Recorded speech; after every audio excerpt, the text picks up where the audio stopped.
She is the representative of Massachusetts' 7th Congressional District. Congresswoman Ayanna Presley, welcome to Pod Save America. It's good to be here. Been wanting to do this for a long while, so I'm glad it's working out, and it feels like a bit of a reunion as well, given the various Kerry connections here. So, I understand that you have an association with John Favreau, who was an intern, Alyssa Mastromonaco, who was a staff assistant. Any notes you have for them? Any ways that they could improve? They're pretty awesome. But I do want to say that, as an only child, I think one of the reasons why I took to the work of movement building and coalition building and public service is the chosen family that you create and you find along the way.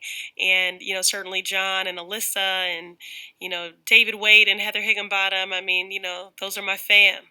And Secretary Kerry also and I are still in touch with one another. And so since in my 7-month tenure in Congress, it's been really surreal the times that our paths have crossed. So Seems like you were surrounded by good people. absolutely. I have to tell you one funny story, though, about NPR. He texted me and he said, I just heard you on NPR. Great job, kid. He said, but, you went a little long. And I was like, well, pot, meet, kettle. Where do you think I got that from? So anyway, it's been good. Did you say that to him, or did you think that? No, I said that. So let's talk about another work family, the Squad. Donald Trump has been saying for some time now that he wants the Squad to be the face of the Democratic Party when he's up for re-election next year. If he's going to give you and your colleagues all this attention, how are you planning to use it? Well, I think he's a little fixated and obsessed on us, and it's not about the four of us. It's about what we represent. And that disruption in the power of the voices that we have engaged and brought to the process is threatening. How have I aimed to use this platform, having this sort of bigger spotlight, if you will, to use it to legislate, to use it to inform and elevate consciousness on issues that are often overlooked, to continue to fight for those that are ignored, left out, and left behind. And, I am very grateful for the solidarity of concern and support that myself and my colleagues received in the wake of sort of the height of the vitriol from the occupant of this White House. But I have to concede that even in that moment, I felt that I was operating from a place of privilege, that we were garnering this level of attention and support on the same day that Eric Garner's family was denied justice from the DOJ. And so I'm just, centered on the people that are experiencing injustice every day. And then I think it's also important to note that I don't think that the occupant of this White House is, again, just threatened by 4 members of Congress. He's threatened by who we've brought along. He's threatened by the fact that the Squad is more than 4 people. The Squad is anyone doing the work of building a more equitable and just world, period. So, I want to move off of this, but there was one aspect of it that I think came up again. Trump from the G7 decided to call the chairman of the Federal Reserve an enemy, comparing him to the leader of China. And these sort of broadsides from Trump, they're vicious and they're unprecedented, and they tend to be put in a political lens. Did he go too far? Is he facing backlash? Why is he attacking 4 women of color? But I think sometimes we move off of the actual danger it poses to people when the president targets an individual. He does this repeatedly.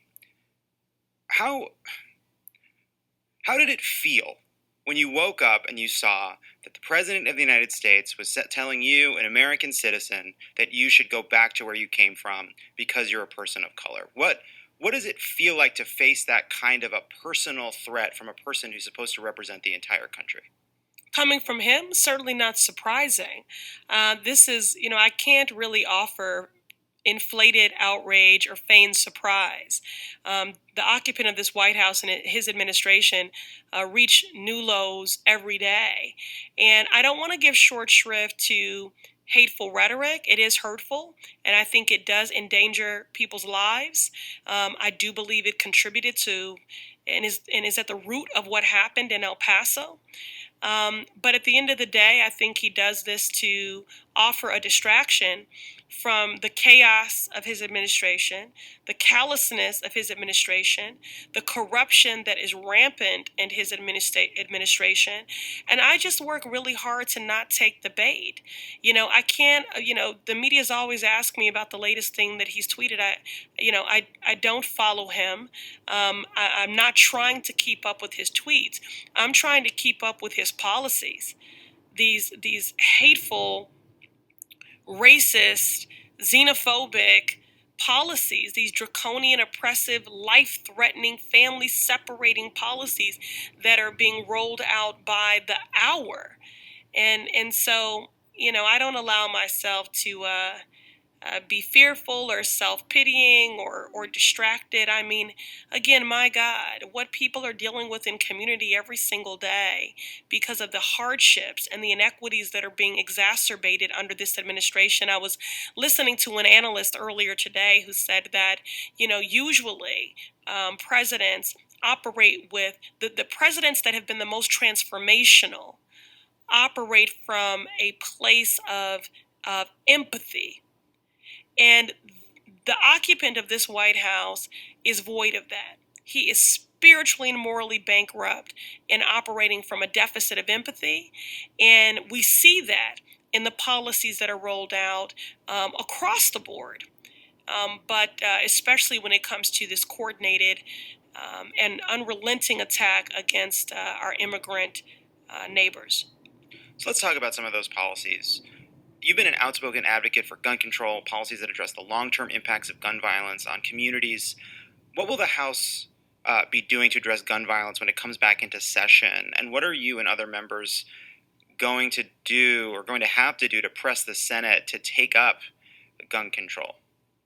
Well, the first thing I want to say is that when I ran for Congress, I made it very clear that I could not single-handedly stand in effective, sustainable affront to what was coming out of this White House every day, that was not something that I could do alone, that I'm prepared to do it. My mother, may she rest in power, blessed me with, broad shoulders and a strong back. And I want to stand on the front lines and lead in that way, but I want to be in coalition.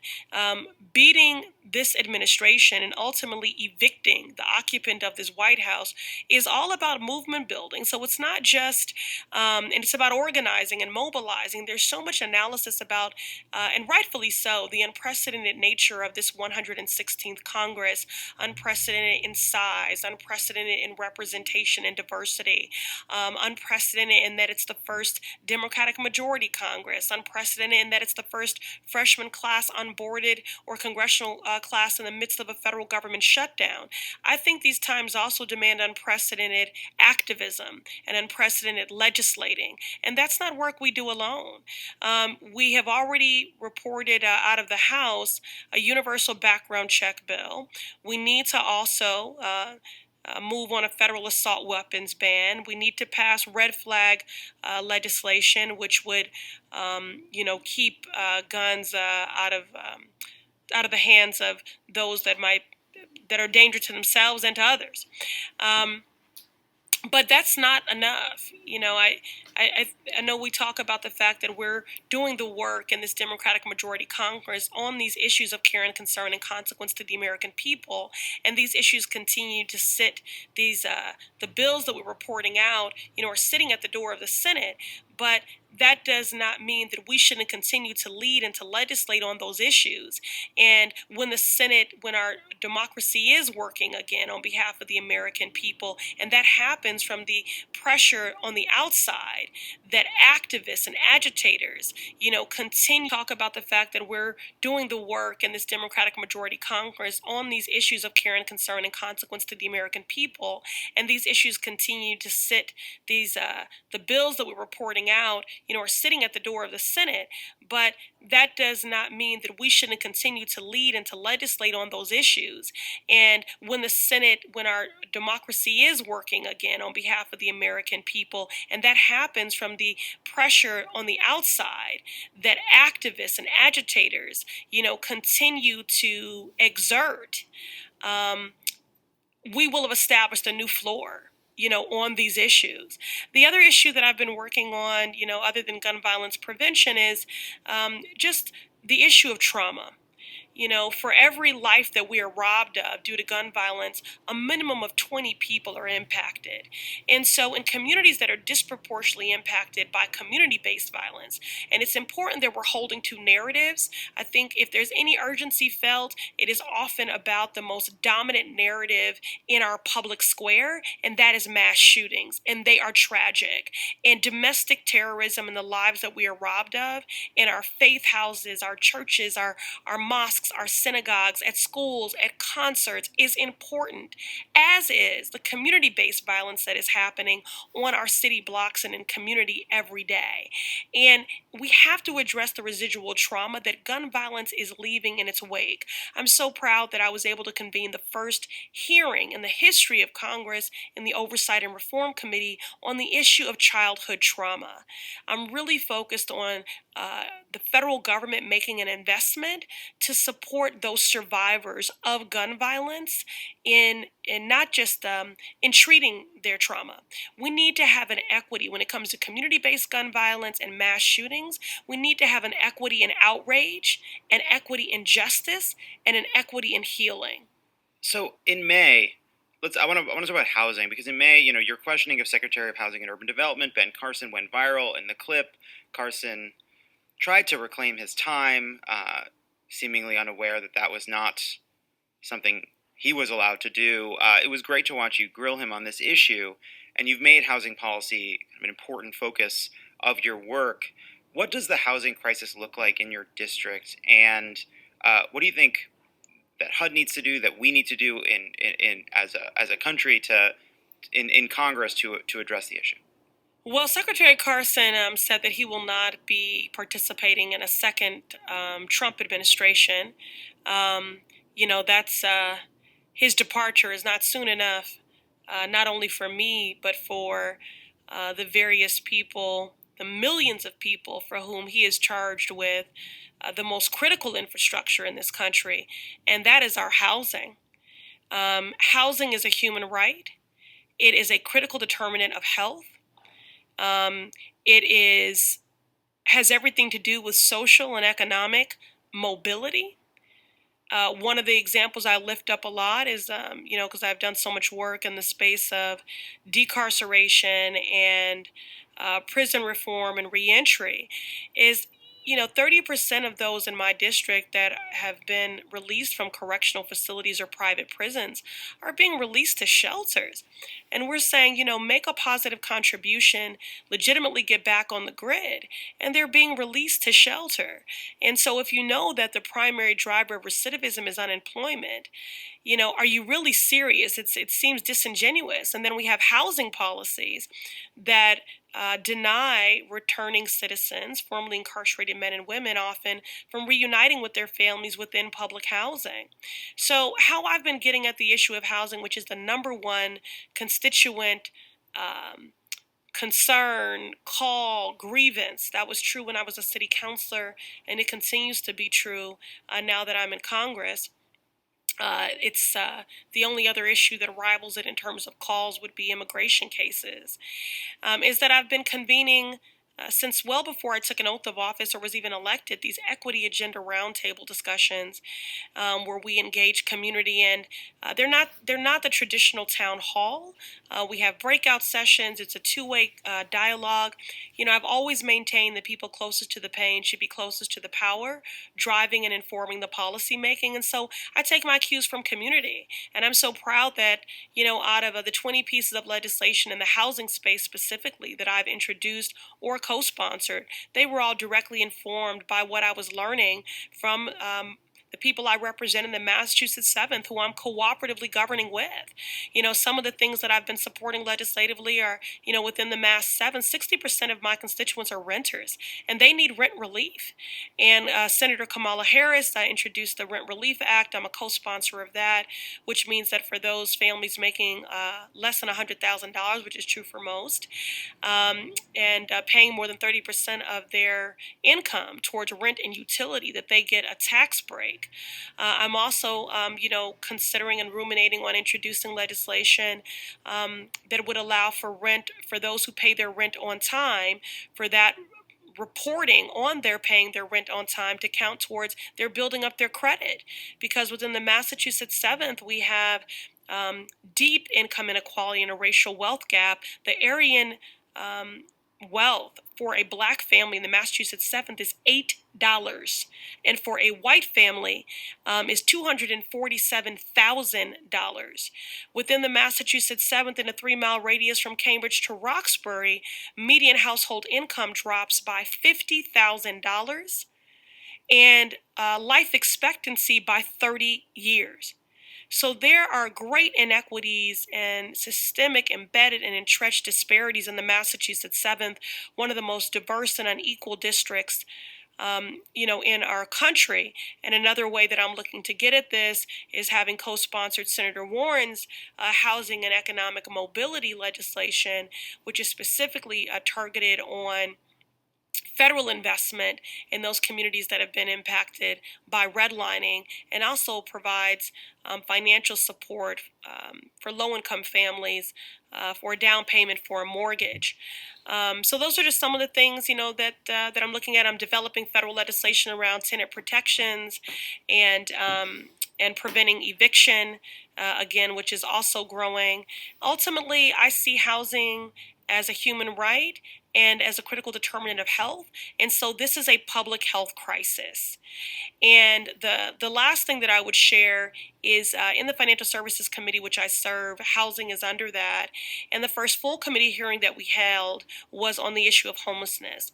And we were able to report out of that committee the End Homelessness Act bill, which includes, more Section 8 and project-based vouchers, supports CDBG funding, a host of things to end homelessness by prioritizing housing first.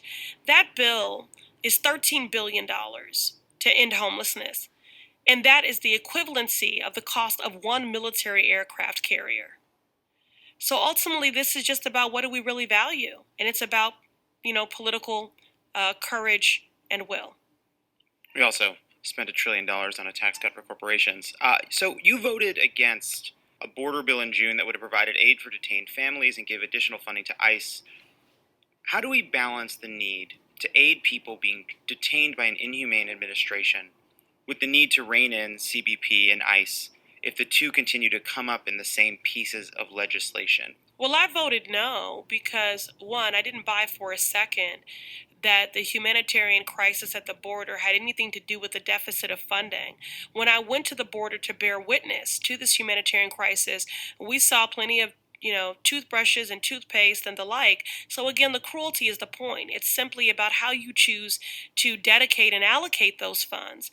And within days of that bill passing, that package passing, this so-called humanitarian aid bill, I think something like 3 new ICE facilities were opened, and then they were putting into play ICE raids throughout the country.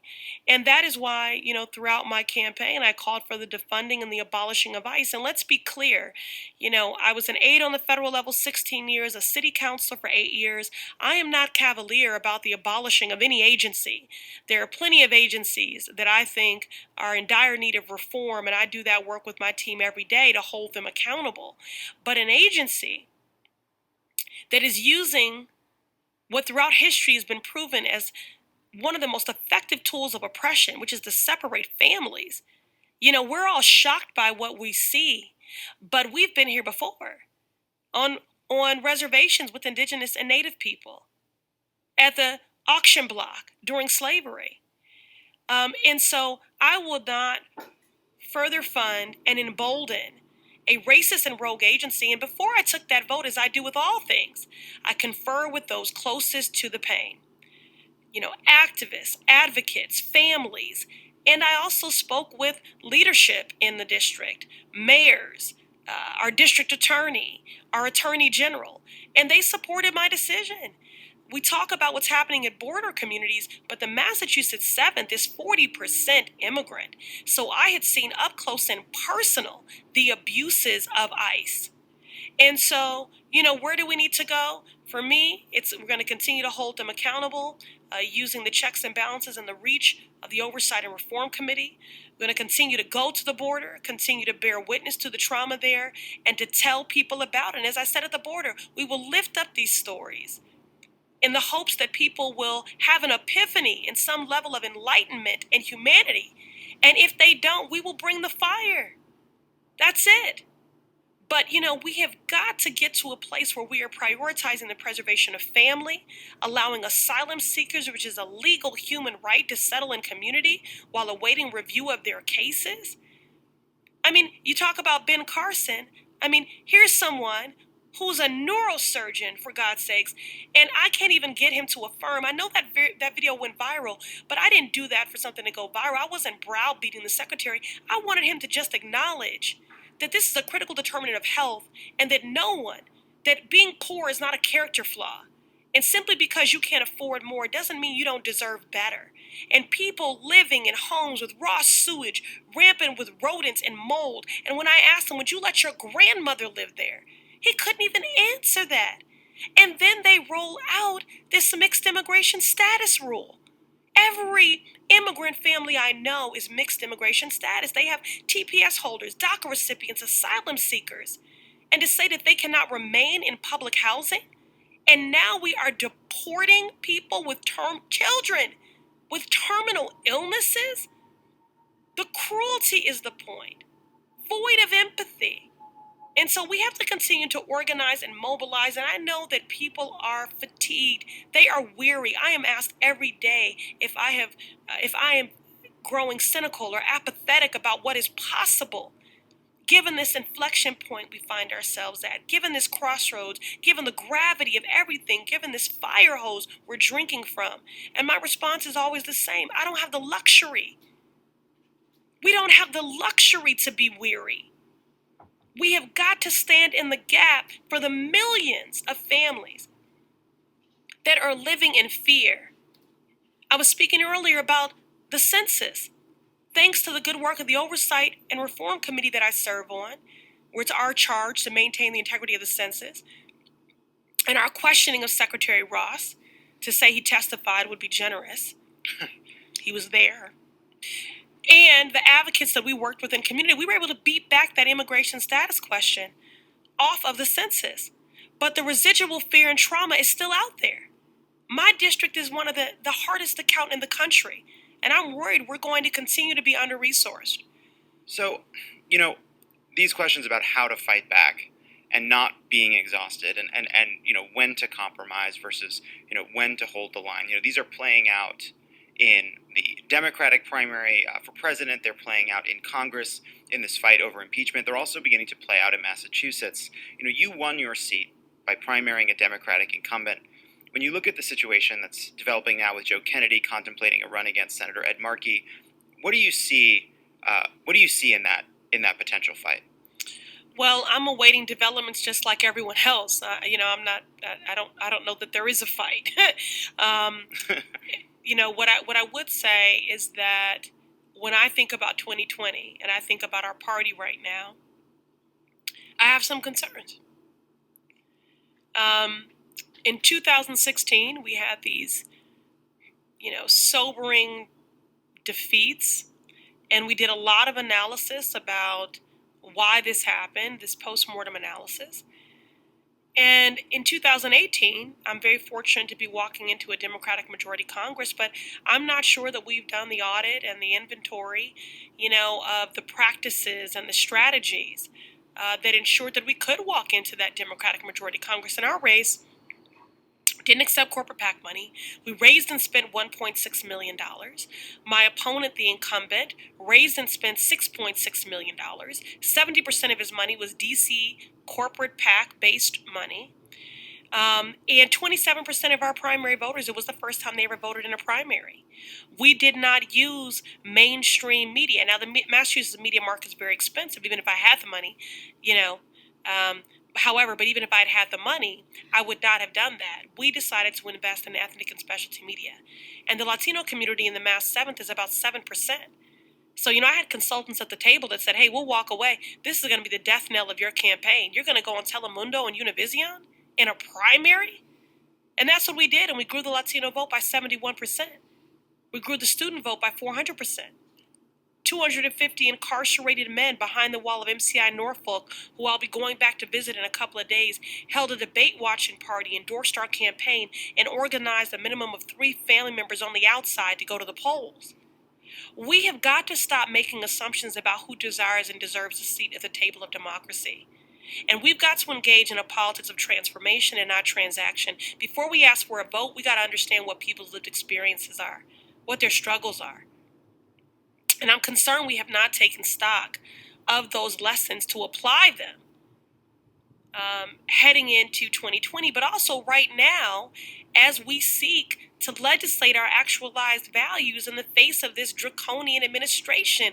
Think of the ACA.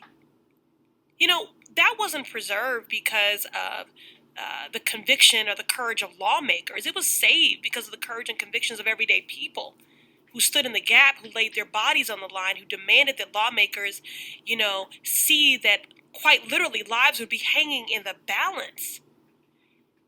One person, 4 members of Congress cannot beat back the hate coming out of this White House. Only a movement can. And if there's one silver lining in this, it's that I see our silos breaking down, and we're being intentional and inclusive in our organizing and our coalition building with the understanding that our destinies and our freedoms are tied. And on that note, I want to just also say from a messaging standpoint, my fellow beloved Democrats, stop presenting these false binary choices in our messaging. This is a bunch of bunk. This is not about if we're the party of working class white folks and everybody else. By the way, working class folks are not just white folks.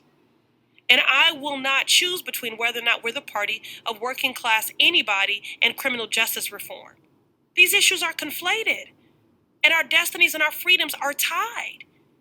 Several months ago, I had the honor of introducing our former governor, Deval Patrick, at a Democratic retreat, and he said, what do you do when Democrats start to believe Republican talking points about who we are? And that is where we find ourselves. So we haven't taken stock. And it will cost us if we don't do it quickly. Because we weren't successful in 2018 because we just had some photogenic candidates who could string a sentence together and had some compelling stories. We were successful because they led with their values. They stood in their convictions, and because they engaged innovative strategies. So I'm hopeful that we will take stock of those lessons learned in 2018, because we can't afford, forget 4 more years, we can't afford 4 more minutes, which is why I did support Representative Green and Tlaib's resolution to initiate impeachment proceedings and was an early co-sponsor, because the occupant of this White House lost moral authority and ground a long time ago. But the Mueller report also proves obstruction of justice. And then every day again, they hit an all-time low. So when people say we can wait or try to couch this in political expediency, I think what the American people want to see us doing is leading. And sometimes that means the fight. And that the victory is in the fight, even if you won't be successful, that they want to know that you recognize the fear that they are experiencing, the hurt that they are experiencing every day. And that's what I'm led by. The best advice I've received as a new member is to not forget the plot, and the plot is the people. And that's what I intend on doing. The plot is the people. Congresswoman Ayanna Pressley, thank you for joining us. Thank you.